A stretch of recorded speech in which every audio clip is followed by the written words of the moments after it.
ವೀಕ್ಷಕರೇ, ನಮ್ಮ ಚಳ್ಳಕೆರೆ ಟಿವಿಗೆ ಸ್ವಾಗತ. ಇಂದಿನ ಪ್ರಮುಖ ಸುದ್ದಿ.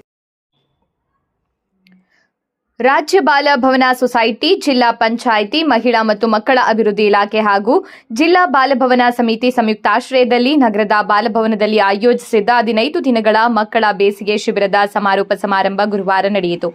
ಕಾರ್ಯಕ್ರಮವನ್ನು ಉದ್ಘಾಟಿಸಿ ಮಾತನಾಡಿದ ಜಿಲ್ಲಾ ಅಂಗವಿಕಲರ ಕಲ್ಯಾಣಾಧಿಕಾರಿ ಜೆ ವೈಶಾಲಿ, ಮಕ್ಕಳಲ್ಲಿ ಅಡಗಿರುವ ಪ್ರತಿಭೆಯನ್ನ ಹೊರತೆಗೆದು ಕ್ರಿಯಾಶೀಲ ವ್ಯಕ್ತಿತ್ವ ರೂಪಿಸಲು ಬೇಸಿಗೆ ಶಿಬಿರಗಳು ಸಹಾಯಕಾರಿ ಎಂದಿದ್ದಾರೆ. ಇತ್ತೀಚೆಗೆ ಮಕ್ಕಳು ಮೊಬೈಲ್ ಹಾಗೂ ಟಿವಿ ಹೆಚ್ಚು ಅವಲಂಬಿತರಾಗಿ ಹಿನ್ನೆಲೆಯಲ್ಲಿ ಇಂತಹ ಶಿಬಿರಗಳು ಆರೋಗ್ಯಕರ ಚಟುವಟಿಕೆಗಳಿಗೆ ಪ್ರೇರಣೆ ನೀಡುತ್ತವೆ ಎಂದು ತಿಳಿಸಿದ್ದಾರೆ. ಶಿಶು ಅಭಿವೃದ್ಧಿ ಯೋಜನಾಧಿಕಾರಿ ವೀಣಾ ಈ ವೇಳೆ ಮಾತನಾಡಿದರು. ಇದೇ ಸಂದರ್ಭದಲ್ಲಿ ಶಿಬಿರದಲ್ಲಿ 95 ಮಕ್ಕಳು ಭಾಗವಹಿಸಿ ಸಂಗೀತ, ನೃತ್ಯ, ಯೋಗ, ಕರಾಟೆ, ಚಿತ್ರಕಲೆ ಸೇರಿದಂತೆ ವಿವಿಧ ಕೌಶಲ್ಯಗಳಲ್ಲಿ ತರಬೇತಿ ಪಡೆದಿದ್ದಾರೆ. ಸಮಾರೋಪದಲ್ಲಿ ಮಕ್ಕಳ ಸಾಂಸ್ಕೃತಿಕ ಕಾರ್ಯಕ್ರಮಗಳು ಹಾಗೂ ಕರಕುಶಲ ವಸ್ತುಗಳ ಪ್ರದರ್ಶನ ಗಮನ ಸೆಳೆಯಿತು.